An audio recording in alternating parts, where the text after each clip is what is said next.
Hi guys, for today's video, araw na naman para tayo magtrabaho. So ngayon, pupuntan tayo dyan sa palayan para mag-ani ng palay dahil sobra ng inog siya, like super legit and all. Hindi talaga ako pwede ngayong gumalaw-galaw kasi nga graduating student ako. So by the way guys, umuwi muna pala ako para kumuha ng tubig. So pagdating ko dyan, ayun, nakita ko si Papa nakatayo na, hinihintay na yung tubig kasi nga uhaw na siya. So meron naman dyan tubig sa sapa. So iinom kami noon. So ayan nga, dala na ni Self yung water, fresh from the bottle, and then yung vaso, and then yung lagayan ng palay. I guess bumalik nga pala ako kasi kinuha ko to. Itong payong. Para siyang tent ba. Magpipiknik kami. Pinakuha kasi ito ni Papa. Medyo malayo pa pero natatanong ko na si Father Earth. Ayun siya. O, diva?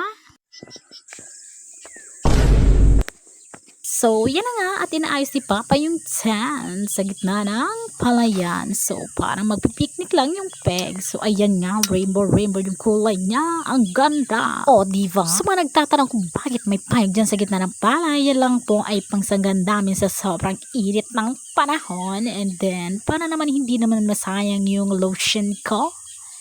Diva? Anong silbi ng payong na yan kung hindi gagamitin? O, diba? Feeling ko maubos yung oras namin dyan sa paglalagay ng payong na yan. Yung hindi pa kami nakaka-start na ginagawa namin dahil sa payong na yan. So, ayan nga, sisimula na ni Self ang pag-ipon ng palay. Yung palay na inani. So, ayan na siya. Kunwari naman siya. Ayan, mabigat.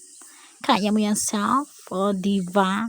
Para matapos agad, binilisan ni Self ang kanyang paghakot ng palay. So, ayan na nga. Hay nako, Self, ang sipag mo naman, like super legit and all. Sa mga nagtatanong kung bakit may takip yung mukha ko, ayan lang po ay pangsangga naman sa mga fatty bacteria para dun sa aking mukha, sa aking face. Lalo, hindi na nga nagtagal si Self at kumuha siya ng tubig dahil nga uhaw na siya. So, ayan, inaayos niya yung camera para sa pag-fed niya ng water habang umiinom ng tubig.